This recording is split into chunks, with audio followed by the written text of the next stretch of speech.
battle through tonight and then tomorrow, and then we'll start to really, taper into game week and get the guys' legs back as we get things going. But I think we're in a good place.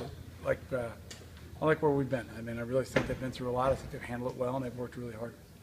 Chichi Araguza, what does he bring to you guys as a defense and just as a team, really? Well, I think Chichi, from an experience standpoint, has played a lot of positions for us. He's made a lot of plays. He's had great success. He's also had some tough things happen to him. So I think he's a terrific voice of reason with what happens out there on a play-by-play basis. And I mean, you can't put a price tag on that experience that he's got. You said before that you like to recruit big safeties and turn them into linebackers, and I guess Jimmy Hall's a guy who sort of took a while to get there, but he's turning from a safety to a linebacker. Why do you think that those guys can turn into linebackers so easily? I don't think it's easy. I mean, I really think it's a challenge. I think they got to learn the fundamental and the technique that goes along with it. But if they've got the range and athleticism and they're going to project to get larger as they eat and lift, I like those kind of athletes. I'm done kind of recruiting myself. That glorified guard with the neck roll. Those guys are kind of like Prince. They're dead. 90s man. It's all over. So it's more an athletic game. It's more a space game. And even more so the higher you get to Sunday, it's even more significant how you got to be able to play in space and make plays. Trayvon stepped up for you last year in the running game. Obviously, this year he's going to have to do it again. What have you seen from him so far? Yeah, he's been really consistent. He's done a nice job. He's kind of the old man out there. He's been through a lot. He's played a ton of ball for us. Been really consistent throughout his career, and being an every down back, and hopefully we'll be able to do the same, and then find ways to lighten the load with Warren and Buck and the two young guys. I think we got pretty good depth there, and all those guys will play. When do you start implementing the pay rate or whatever it's called into kind of the practice schedule? Well, we work a lot of different concepts, getting prepared for just during camp. So, I mean, we've worked Iowa's offense, we've worked Northern's offense, we've worked Wisconsin's throughout camp just from a defensive standpoint to give our guys a look at some of the things. We're not sitting here going, hey, this is that period or this period. We're just working the concepts and the scheme. So, directly to your question, we've already worked it all throughout camp and given our guys different looks and things of that nature. It's 1-1 on ones. Pardon me? We did match the ones against the ones. One of the last days that we'll do it, and then we'll go ones on twos this afternoon, and then a lot of that tomorrow and start going with kind of things that we'll do during game week. Is it just to give the ones the best test that they can get? Yeah, I mean, we're not done with camp yet, and that'll really wrap up tomorrow.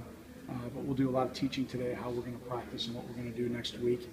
And still give the guys, I think, a really good tempo and a really good look, but really start to work hard to teach our role players now what it means to give the guys a look on the other side. So that'll start this afternoon. From a competitive standpoint, do you feel like that kind of raises the level of competition a little bit when these guys are getting a chance to do ones versus ones? Yeah, I mean, we're ones on ones all through camp, until right now. We're kind of a week and a half out from the opener. So that's pretty much been our routine.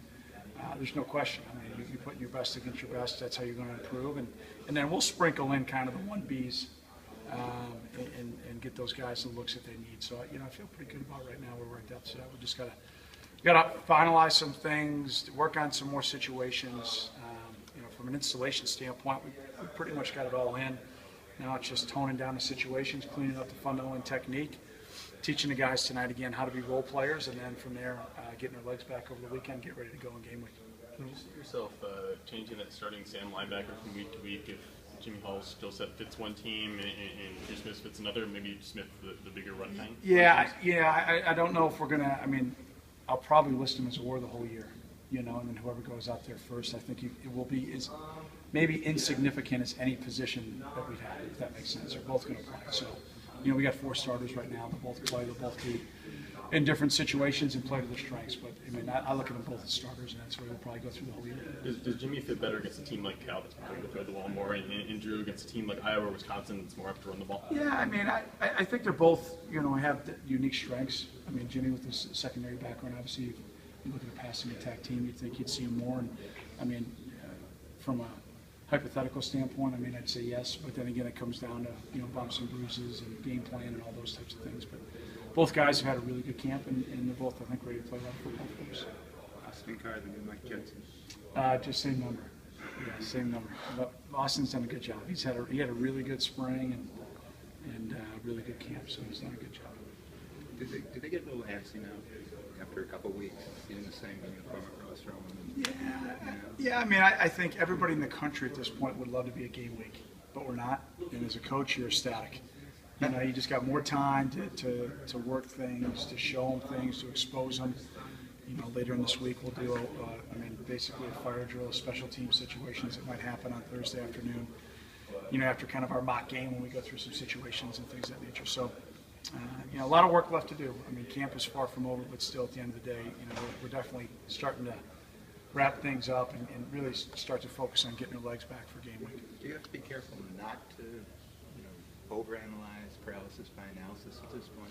As far as anything? Teaching is everything. No, I mean, install situations in teaching, I don't think that ever ends. I really don't. I mean, we continue to do that throughout the fall. And then the same thing fundamentally and technically. But yeah, I mean, I'm not going to nitpick this, that, or the other. I mean, if a guy's sloppy on a play here or there, we'll get that thing coached up and get it figured out on why and where we're at. But attitude's been really good. The work ethic's been terrific. And, you know, starting to get some guys back, which is great. And those guys will start to get a lot of reps as we move forward, as we get in the game again. Last season, Afadi was really used. His strengths were really utilized as a pass rusher. Do you see his role? How do you see his role expanding this year? Time will tell. You know, I mean, he's definitely got a great skill set to rush the passer. He's gotten stronger. He's done a nice job of embracing the fundo and technique on first down. But at the same time, he's got a great strength of rushing the passer. So, you know, we'll kind of see how we'll set that rotation as we get a little bit closer to the opening game, and then as we go in game, how things happen with bumps and bruises. But I like how he's progressed. One more. Christian seems to be really involved there on the sidelines. He's been vocal with guys, kind of getting into it a little bit from the standpoint of a guy who now is not going to be involved. But does it show some extra leadership for a guy like that to be able to be out there and know, as disappointed as he is, he's still involved, he's still teaching, he's still helping? Yeah, he's been terrific. I mean, the morning we got the results, you know, he and I had a quick conversation.